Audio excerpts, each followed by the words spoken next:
All right, guys, so the first thing you know is I've got on my Longhorn gear on, even from my Longhorn shoes to my Longhorn shirt to my Longhorn hat. I'm a Longhorn fan, and just a shout out to Tegan Cavan rather, and Mike White for their second consecutive back-to-back softball national championship, and then also to the men's baseball team for making it to the World Series. So hook 'em. If you're another fan of another team in the state of Texas, no knock against you. I think A&M and Texas Tech are great schools, along with Stephen F. Austin, where I went to school, so Axe Jacks.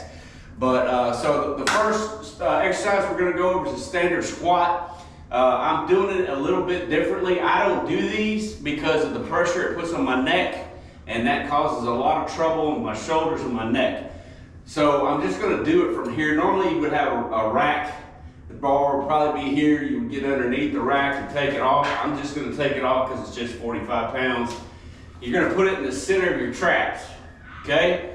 You're going to stick your butt out, sort of, and you're going to get your chin back, all right? Now I'm doing it where you have a seated press. Here to here is the motion, okay?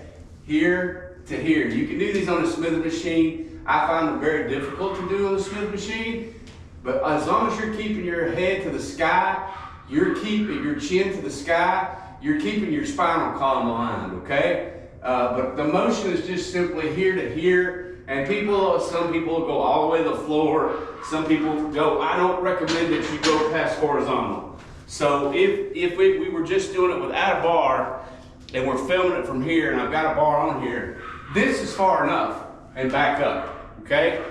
You can also do sumo squats. If you look at my feet, the variation is just this, where your toes are out, pointed out, and you're squatting here, boom, and back up.